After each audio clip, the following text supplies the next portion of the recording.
this documentary, we will be investigating the possible negative impacts the internet has on the masses.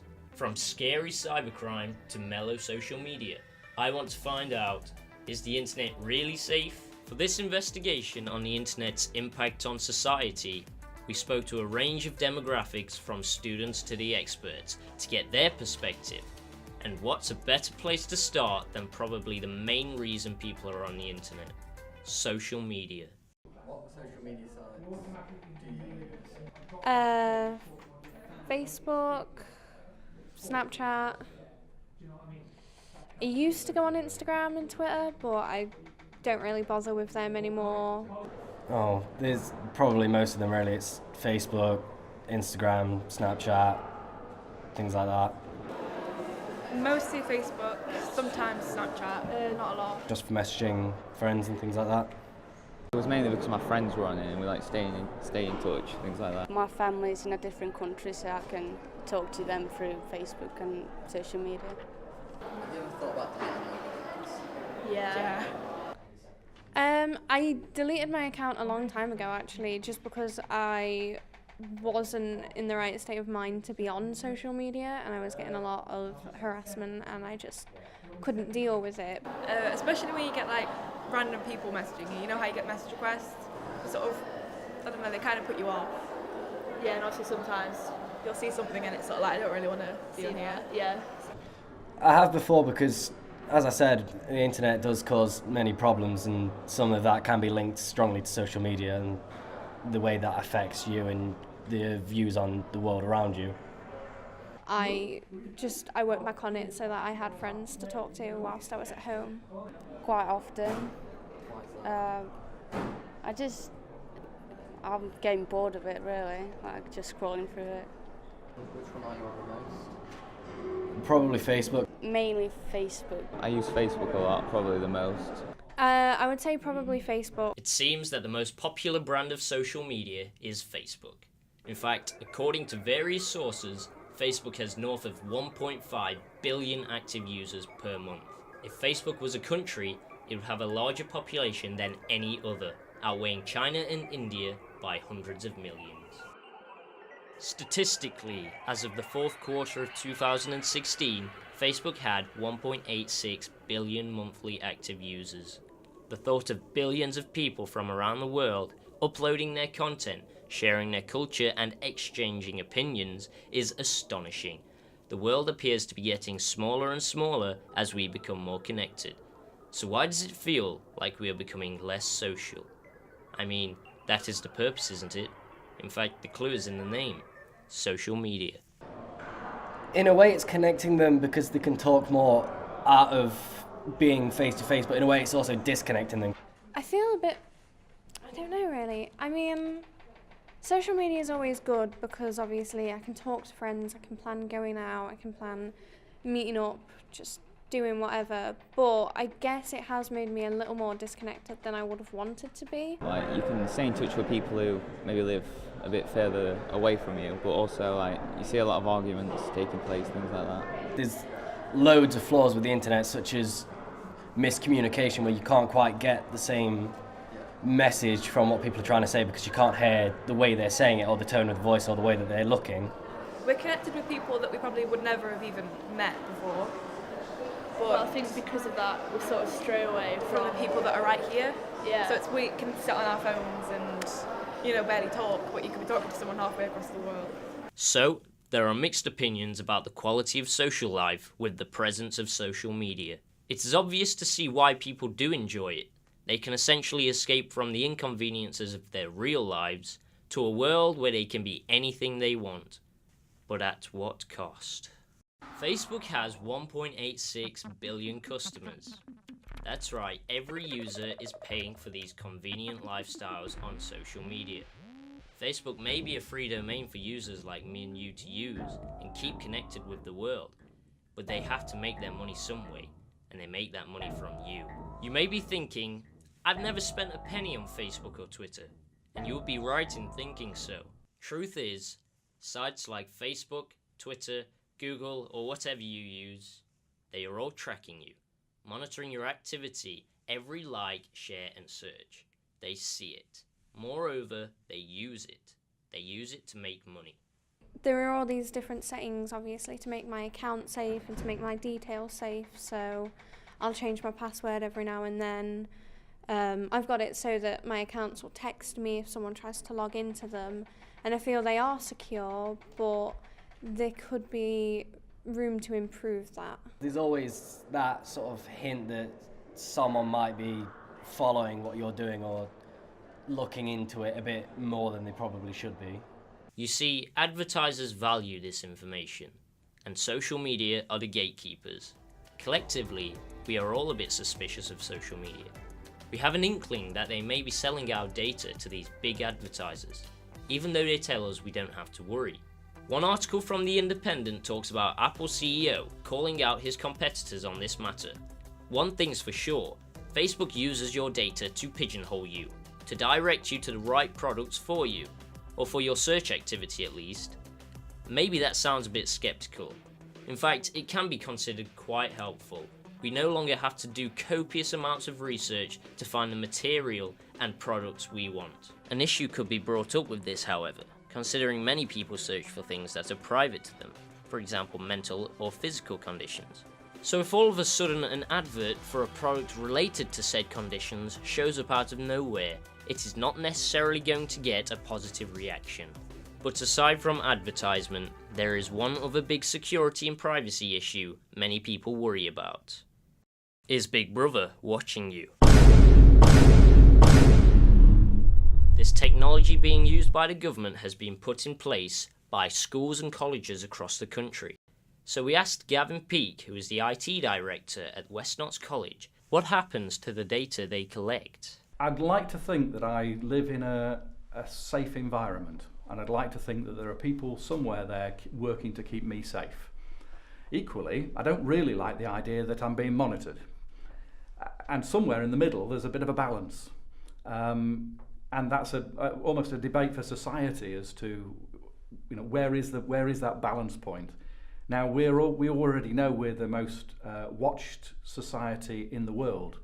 Great Britain has got more CCTV than anywhere else in the world, I believe. I think that's the usage case that I worry about. I worry if records are being kept, then hackers will eventually find their way in there. And so if that ISP has been recording every single thing that you've ever clicked on for the last year, and somebody else steals that information and makes it public, that could have quite serious implications. While the information stays private, there's no risk. If the information ever gets into the public domain, then seemingly casual or non-threatening things as far as the government is concerned could have a major impact on the person involved, the individual involved, who's being the subject of the surveillance. And now that we're all under surveillance, that applies to absolutely everybody. So it's really where does the information go and how safe is it? That's the pieces that worry me. It seems that there are so many risk factors when it comes to the protection of the data they monitor. Why risk all this sensitive information getting into the wrong hands? The answer is desensitization. Terrorism in the heart of Westminster. A vehicle and knife attack has left at least one woman dead and others with catastrophic injuries. Police are treating this as a terrorist incident. This is thought to be the attacker as he was apprehended. Eyewitnesses say a car mowed down pedestrians on Westminster Bridge before crashing into railings outside Parliament. Some people have been seriously injured. A number of bodies were seen on the ground. It's believed that a short time after that, the attacker stabbed a police officer outside Parliament before being shot by police. This man, who appears to be the attacker, was treated inside the Palace of Westminster shortly after. The government don't want the public to get their hands on extreme or obscene content. And in today's society, there are many disturbing things that float around the web. So we asked Gavin, what is the worst thing he has seen? I won't give you any specifics, but I'll be general about it. The things that worry us as an organisation are where people are struggling with their mental health, for example. So if people are trying to access sites involving suicide, then that would obviously give us serious concerns. and that category is blocked. But also, if anyone tries to look for those kind of resources, we would then report that into our safeguarding procedures, and the safeguarding team would investigate and find out what was going on. Might be completely innocent, might be trying to do some research for a project, but we do ask the question, and that's always followed up. So that's worrying. People who, the example I just gave you, the sites that are ultra-violent, that gives me serious concern. Why would anybody want to look at something that was, where people are harming other people? I don't understand that. And the one, I guess, in this particular area of the country that worry us a bit are the far right attempts to radicalise people. So that's the Britain First of this world, those kind of sites where they're anti-Islamic, and that kind of behaviour is completely unacceptable as well. So, and that's far more common, I think, in the East Midlands and certainly in Mansfield than any sort of the radicalisation you might see in Birmingham. Let's give you that as an example. Browser history is monitored by governments to prevent extremism and far-right politics in the UK. Sometimes users can come across sensitive and highly illegal content without any intention of viewing it. Whose fault is it? Well, I can understand them saying, we don't want the lawsuits, so we're going to not regulate as much as we possibly can and rely on the law to say, look, we're just holding this information, or we're just transmitting this information, and it's not our fault. I think given the size of some of these systems, being able to filter them would be incredibly difficult. It's where you can put a computer in and do some filtering, that makes sense, and they've done some of that. But it gets it wrong quite a bit of the time. So a human being has to then look at it and say, is this real? And it would take hundreds or thousands of human beings to filter and constantly monitor what's on just Facebook alone. And I strongly suspect they've got a team of several hundred, but it's very, very costly to them to do that. Difficult one to answer, but because I'm not coming down on, I sound as though I'm defending them. And I believe they have got more of a role to play. I think they should be doing more to take out things that are offensive. The problem they've got then is what is offensive to you might not be offensive to me, or the other way around. So who makes the decisions? And that's a very fine line that they run there. Ultimately, the person that uploaded it in the first place is to blame.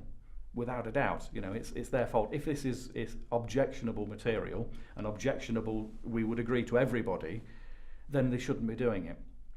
But with systems that are built in the way they are, how do we stop them? I don't have an answer for it. And the only answer seems to be spending an awful lot of money to do the filtering. So, like I say, I've got some sympathy with the people at the end of the day. Yeah. What was the most shocking thing you saw? Dead bodies. It was actually a man's genitalia. You see real life scenes of torture. Seeing someone else being killed in sort of a horrific way. It seems there is a variety of unsettling content that might be considered illegal appearing out of nowhere. When asked where they saw this content, the popular answer was Facebook. So should Facebook be held somewhat responsible for this content breaking through their filtering system? It's a really difficult one. Do we want to block Facebook? No, I don't. I think there's a legitimate use for it. There's a legitimate use in education, and I don't want you to stop, contacting your friends through it. Are there some things on it occasionally that I would rather weren't there? Yes, absolutely. There are certain parts of Facebook, and there's certain parts of YouTube that are blocked. When there's something that we can recognise, if there are certain YouTube channels, for example, there's two levels. One is if there's something that's been classified by the government as illegal, then that would be blocked at source. It wouldn't even get through our ISP. We wouldn't have to do anything at all. So some of the radicalisation sites, they couldn't come through Janet, our ISP.